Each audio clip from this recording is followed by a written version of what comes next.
വിവാഹപ്രായമായ യുവതി യുവാക്കൾക്ക് ഏഴരശനി, കണ്ടകശനി, ശനിദശ ഇതൊക്കെ വരാൻ പോകുന്നു എന്ന് പറയുമ്പോൾ ആ യുവതി യുവാക്കളെക്കാളും ടെൻഷൻ അടിക്കുന്നത് അവരുടെ രക്ഷിതാക്കളാണ്. വിവാഹത്തിന് എന്തെങ്കിലും കാലതാമസം വരുമോ, മുടങ്ങിപ്പോകുമോ, ഇങ്ങനെ പലവിധ ആശങ്കകളാണ് അവരെ അലട്ടുന്നത്. പക്ഷെ അങ്ങനെ ആശങ്കപ്പെടേണ്ട യാതൊരു കാര്യങ്ങളും ഇല്ല എന്ന് മാത്രമല്ല, ഏഴരശനി കാലത്താണ് വിവാഹമൊക്കെ നടക്കാൻ ഏറ്റവും കൂടുതൽ സാധ്യതയുള്ളത്. മുടങ്ങിക്കിടന്ന വിവാഹങ്ങളായിക്കോട്ടെ, അല്ലെങ്കിൽ ഒരുപാട് താമസിച്ചു പോയ വിവാഹങ്ങളായിക്കോട്ടെ, അങ്ങനെയൊക്കെ ഉള്ള കാര്യങ്ങൾ നടക്കാൻ സാധ്യത കൂടിയ സമയമാണ് ഏഴരശനി. അത് വിവാഹത്തിൻ്റെ കാര്യത്തിൽ മാത്രമല്ല, മുടങ്ങിക്കിടന്ന വീട് പണികൾ അതൊക്കെ പൂർത്തീകരിക്കാനും കയറി താമസിക്കാനും ഒക്കെ സാഹചര്യം ഒരുങ്ങുന്നത് മിക്കവാറും ഏഴരശനി കാലത്ത് തന്നെയാണ്. അപ്പോൾ അതുകൊണ്ട് അങ്ങനെ ഏഴരശനിയെക്കുറിച്ചൊരു ആശങ്കയുടെ ആവശ്യമില്ല, അതിനടിസ്ഥാനവുമില്ല. ഏഴരശനി കാലത്ത് കൂടുതലായി പറഞ്ഞിരിക്കുന്ന ഫലങ്ങളാണ് മാനസിക പ്രയാസങ്ങൾ, സംഘർഷങ്ങൾ, മാനസിക സംഘർഷങ്ങൾ, അലച്ചിൽ, സാമ്പത്തിക ഞെരുക്കം, ഇങ്ങനെ പലവിധ കാര്യങ്ങളാണ്. ഇതൊക്കെ അനുഭവിപ്പിക്കാൻ വേണ്ടിയാണോ ശനി ആ സമയത്ത് ഇതൊക്കെ നടത്തി കൊടുക്കുന്നതെന്ന് അറിയില്ല. കാരണം നമുക്കറിയാം, ഒരു വിവാഹമോ ഒരു വീടിൻ്റെ നിർമ്മാണ പ്രവർത്തനമോ ഒക്കെ നടക്കുമ്പോഴാണ് നമ്മൾ ഏറ്റവും കൂടുതൽ പ്രയാസപ്പെടുന്നത് എല്ലാ അർത്ഥത്തിലും. ഇനി കണ്ടകശനിയുടെ കാര്യത്തിലേക്ക് വന്നാൽ, നമ്മുടെ രാശിയുടെ 4, 7, 10 ആയി വരുന്ന രാശികളിൽ ശനി സഞ്ചരിക്കുന്ന കാലയളവുകളാണല്ലോ കണ്ടകശനി എന്ന് പറയുന്നത്. ഇതിൽ 7ാമത്തെ രാശിയിൽ ശനി സഞ്ചരിക്കുന്ന കാലയളവുകൾ മാത്രം വിവാഹത്തിന് കാലതാമസം ഉണ്ടാകുമെന്ന് കണക്കാക്കാം. ബാക്കിയുള്ള 4ലോ 10ലോ ഒക്കെ ശനി സഞ്ചരിക്കുമ്പോൾ അത്രമാത്രം അതിന് പ്രസക്തിയില്ല. ഇപ്പോൾ ഉദാഹരണമായിട്ട് പറഞ്ഞു കഴിഞ്ഞാൽ, ഇപ്പോൾ ശനി നിൽക്കുന്ന രാശി മീനം രാശിയാണ്.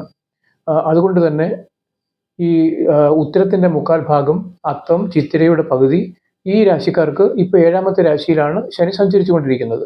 അപ്പോൾ ഇവർക്ക് ഈ 2028 ശനി ആ രാശി വിട്ടുപോകുന്നവരെയുള്ള കാലയളവുകളിൽ വിവാഹത്തിന് കാലതാമസമോ ബുദ്ധിമുട്ടോ ഒക്കെ അനുഭവപ്പെട്ടേക്കാം. അതേസമയം ഏഴരശനി ഇപ്പോൾ അനുഭവിച്ചുകൊണ്ടിരിക്കുന്ന അവിട്ടത്തിൻ്റെ 2ാം പകുതി, ചതയം, പൂരിട്ടാതി മുഴുവനും, ഉത്രട്ടാതി, രേവതി, അശ്വതി, ഭരണി, കാർത്തികയുടെ കാൽഭാഗം, ഇവർക്കൊന്നും വിവാഹത്തിന് ഇപ്പോൾ ശനി തടസ്സമുണ്ടാക്കുന്നില്ല. ഇനി നമുക്ക് ജാതകത്തിൽ എങ്ങനെയാണ് ശനി വിവാഹത്തിന് കാലതാമസം ഉണ്ടാക്കുന്നതെന്ന് പരിശോധിക്കാം. ഈ നമ്മുടെ ലഗ്നരാശി എന്ന് അടയാളപ്പെടുത്തിയിരിക്കുന്ന രാശി പരിശോധിക്കുക. ആ രാശിയിലോ അതിൻ്റെ 5, 7, 10 ആയി വരുന്ന രാശികളിലോ ശനിയെ രേഖപ്പെടുത്തിയിട്ടുണ്ടെന്നുണ്ടെങ്കിൽ അത് വിവാഹത്തിന് കാലതാമസം ഉണ്ടാക്കുന്ന ഒരു ലക്ഷണമാണ്. അതുതന്നെ അതിന് പ്രത്യേകതയുമുണ്ട്. ഓരോ രാശികളെ അടിസ്ഥാനമാക്കി നോക്കുമ്പോൾ ഇതിനൊക്കെ മാറ്റം വരാം. ഉദാഹരണത്തിന് നമ്മൾ കർക്കിടകൻ രാശിയോ ചിങ്ങം രാശിയോ എടുക്കുകയാണെന്നുണ്ടെങ്കിൽ, അതാണ് ലഗ്നം. അങ്ങനെയാണെങ്കിൽ അതിൻ്റെ 7ആയിട്ട് വരുന്നത് ശനിയുടെ തന്നെ രാശികളായ മകരം, കുംഭം എന്നിവയാണ്. അപ്പോൾ അങ്ങനെ വരുമ്പോൾ ഈ 7ൽ ശനി അടയാളപ്പെടുത്തിയിട്ടുണ്ടെങ്കിലും ആ ശനി ദോഷം ചെയ്യില്ല. കാരണം ശനി ആ രാശിയുടെ അധിപതിയാണ്.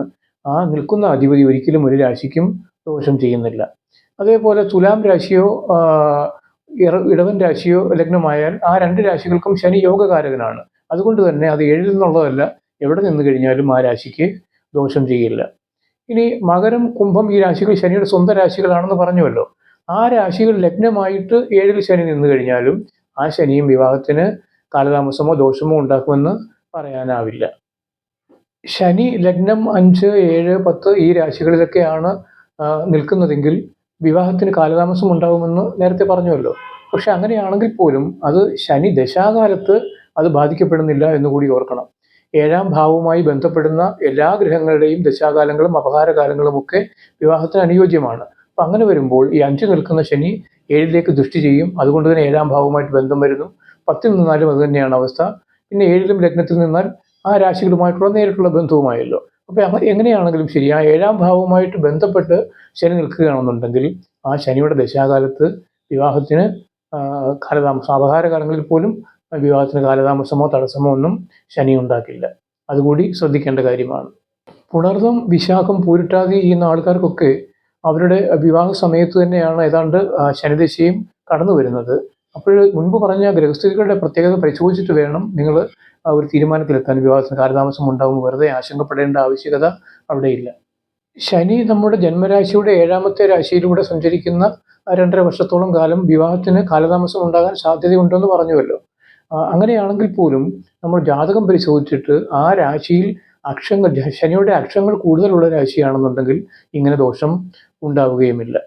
ഇനി രസകരമായിട്ടുള്ള മറ്റൊരു കാര്യം, ശരിക്കും നമ്മുടെ ജന്മരാശിയുടെ 7ാമത്തെ രാശിയിൽ പാപഗ്രഹങ്ങൾ ഏതെങ്കിലും സഞ്ചരിക്കുന്ന കാലയളവുകൾ വിവാഹത്തിന് മുഹൂർത്തം എടുത്തുകൂടാ, വിവാഹം നടത്തിക്കൂടാ എന്നാണ് ജ്യോതിഷ ഗ്രന്ഥങ്ങളിൽ പറഞ്ഞിട്ടുള്ളത്. പക്ഷെ അത് നമുക്കിപ്പോൾ ഇന്നത്തെ കാലത്ത് ഒട്ടും തന്നെ പ്രായോഗികമല്ല. 2.5 വർഷക്കാലത്തോളം നമ്മുടെ വിവാഹം മാറ്റിവെക്കാൻ സാധ്യമല്ലല്ലോ. അതുകൊണ്ട് തന്നെ ഇന്ന് ആ കാര്യം ആരും പരിഗണിക്കാറില്ല. ഇപ്പോൾ ചൊവ്വയോ സൂര്യനോ ഒക്കെ ആണെന്നുണ്ടെങ്കിൽ പെട്ടെന്ന് രാശി മാറിപ്പോകുന്ന ഗ്രഹങ്ങളാണ്. പക്ഷേ രാഹുവോ ശനിയോ ഒക്കെയാണ് 7ാമത്തെ രാശിയിൽ വരുന്നതെങ്കിൽ അവർ കടന്നു പോകുന്നതിന് 1.5 വർഷവും 2.5 വർഷവും ഒക്കെ സമയമെടുക്കും. അപ്പോൾ അത്ര നാളത്തോളം നമുക്ക് വിവാഹം നീട്ടിക്കൊണ്ടു പോകാൻ സാധ്യമല്ലാത്തത് കൊണ്ട് മുഹൂർത്തം എടുക്കുന്ന വിഷയങ്ങളിലൊന്നും ആരും ഇപ്പോഴത് പരിഗണിക്കാറില്ല. ശനിയെക്കുറിച്ച് ഇതിനു മുൻപ് 2-3 വീഡിയോകൾ ഞാൻ ചെയ്തിട്ടുണ്ട്. അത് കാണാത്തവർ അതൊന്ന് കാണാൻ ശ്രമിക്കുക. അപ്പോൾ ശനിയെക്കുറിച്ചുള്ള എന്തെങ്കിലും അബദ്ധധാരണകൾ മനസ്സിലുണ്ടെങ്കിൽ അതുകൂടി മാഞ്ഞു പോയിക്കോളും.